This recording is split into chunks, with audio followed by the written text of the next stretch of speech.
ഈശ്വരശക്തി സ്തുതിയായിരിക്കട്ടെ. ആദ്യമേ തന്നെ എല്ലാവർക്കും കേസുവേ വാർഷികത്തിന്റെ ആശംസകൾ നേരുന്നു. ഞാൻ ഇന്നിവിടെ നിങ്ങളുടെ മുന്നിൽ ഇരുന്നത് നമ്മുടെ കേസുവിന്റെ തന്നെ സ്വർഗീയ മധ്യസ്ഥനായ മിസ് തോമസ് മോനെ കുറിച്ച് പറയാനാണ്. ജോൺ ആഗ്നസ് ദമ്പതികളുടെ 6 മക്കളിൽ രണ്ടാമനായി 1577 ലണ്ടനിലാണ് തോമസിന്റെ ജനനം. 14-ാം വയസ്സിൽ ഓക്സ്ഫോർഡ് വിദ്യാർത്ഥിയായി 22-ാം വയസ്സിൽ നിയമബിരുദം നേടി. മനുഷ്യസ്നേഹിയായ അദ്ദേഹം നിയമജ്ഞനായി തീർന്നു. 26-ാം വയസ്സിൽ നിയമസഭാ അംഗമായി. 27-ാം വയസ്സിൽ 17-കാരിയായ ജെയിൻ കോട്ട് എന്ന യുവതിയെ വിവാഹം ചെയ്തു. മാർഗരറ്റ്, സിസിലി, എലിസബത്ത്, ജോൺ എന്നിവരാണ് മക്കൾ. 37-ാം വയസ്സിൽ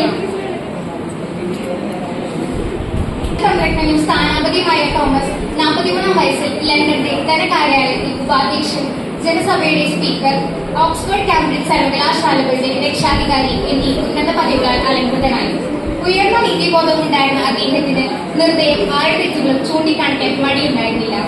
ആർഭാടപൂർണമായ ജീവിതത്തിന് ഉടമപ്പെടാതെ ലളിതമായ ജീവിതമാണ് അദ്ദേഹം തെരഞ്ഞെടുത്തത്.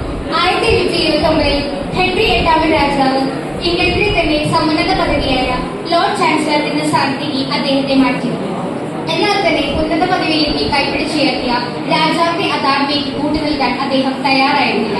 രാജാവ് തന്റെ ഭാര്യയായ കാതറിനെ ഉപേക്ഷിച്ച് ആനി ബോലിനെ വിവാഹം ചെയ്യുന്നതിനുള്ള തീരുമാനത്തിൽ എതിർക്കുകയും ഇതിനെ തുടർന്ന് കത്തോലിക്ക വിശ്വാസത്തിൽ അധിഷ്ഠിതമായ സത്യത്തിനും നീതിക്കും പ്രാമുഖ്യം നൽകി ജീവിച്ചിരുന്ന തോമസ് മോർ അദ്ദേഹത്തിന്റെ ഉദ്യോഗം രാജിവെച്ചു. ഇതിൽ കർഷകരായ രാജാവ് അദ്ദേഹത്തിന്റെ പേരിൽ രാജ്യദ്രോഹ കുറ്റം ചുമത്തി. 1843-ൽ ടവർ ഓഫ് ലണ്ടന്റെ കൽത്തുറങ്കിൽ അദ്ദേഹം അടക്കപ്പെട്ടു. 1844 മെയ് 6-നാണ് അദ്ദേഹം രക്തസാക്ഷിയായത്. 1845-ൽ പിയൂസ് 11-ാം മാർപ്പാപ്പ അദ്ദേഹത്തെ വിശുദ്ധന്മാരുടെ പട്ടികയിൽ ചേർത്തു. രാജാവിന്റെ നല്ല ദാസനായി, എന്നാൽ ദൈവത്തിന്റെ 1-ാമത്തെ ദാസനായി ഞാൻ മരിക്കുന്നു എന്നറിയ ഈ ധീരസാക്ഷിയുടെ പെരുന്നാളാണ് ജൂൺ 22-ാം തീയതി തിരുസഭ ആചരിക്കുന്നത്. ദൈവത്തിൽ സന്ദർശിക്കുക എന്ന ജീവിത ദൗത്യമായ മിസ്റ്റർ തോമസ് മോർ ആണ് കേരള കത്തോലിക്ക യുവജന പ്രസ്ഥാനത്തിന്റെ സ്വർഗീയ മധ്യസ്ഥൻ.